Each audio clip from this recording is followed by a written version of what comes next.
Na wale ni wa Tanzania ni watu wanajijua.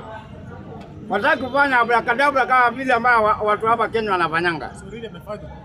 Ambaye wanaenda kuandamana ikifika saa 9 wanaenda kuomba handout. Story na hii. Wale waliandamana usiku na mjana. Nasikia wengine wanakuambia tu uja mama ameenda na huko kunaitanga Unguja ama Zanzibar. Lakini amini usiamini, waliandamana ndugu yake mmoja akakuja Nairobi, mwingine akaenda Kampala. Suluhu iko Kampala na huko nchi inaendelea kuoza. Hapo awali nilikuwa nimeambia mama kwamba wewe mama ni mama ambaye hauna adabu. Watu wakanipigia kelele, huo Ngango ameongea vibaya. Na mimi nilikuwa nimemuona vizuri. Hawezi kuwa kwamba nasema watu wa Kenya wanaharibu nchi yao. Ndio nikamwambia njoo uokota walemavu ambao umepanga laini hapa Nairobi Kenya.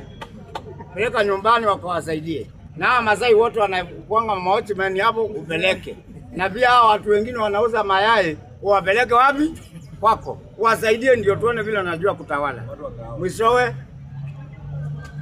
amefanya ila kitu ambaye Watanzania walikuwa wanaona. Jambo la kwanza nimewashukuru sana kwa sababu mmefanya jambo ambaye ni maana. Ule ni ibilisi mtu asiyejua halali wala haramu. Wale ambao Waislamu wanasema kwamba wakiingia kwa msikiti wanasema audhu billahi minash shaitani rajim. Moja ndio hiyo. Suluhu Hassan. Wale ambaye wanastahili kuelezewa amevunga vizuri kama Muislamu, lakini anasahau kwamba suratul Asri inasema nini? Wal asri inao insana fi kusiri ila ladhina amanu wa amilu salihat. Na hapa katika hii asri mwanadamu yuko katika hasara, ila mwenye kuamini atende haki na akatazana maovu. Suluhu umefanya nini? Ujue hukumu ni hapa na siku ya kiyama jahannam.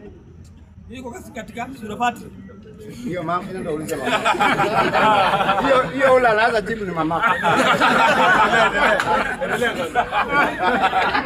Ya kusifu yeye. Ile wimbo walikuwa wanasema Mobutu Sese Seko. Alikuwa rafiki yangu sana namkumbuka. Unasikia? Mobutu Sese Seko alikuja kukufa kifo kama umbwa. Alikufia mahali panaitwa Rabat, Morocco. Na akazikwa kama umbwa. Na mimi naambia huyu mama Myemen, huyu anajiita Suluhu Hassan, jana aliniblock kwa X. Nilikomenti kitu, kurudi pale nikapata Samia Suluhu Hassan blocked you. Mimi nataka nimwambie wewe mama Myemen, utatoroka na utakufa kifo cha umbwa. Utakufa kifo cha umbwa.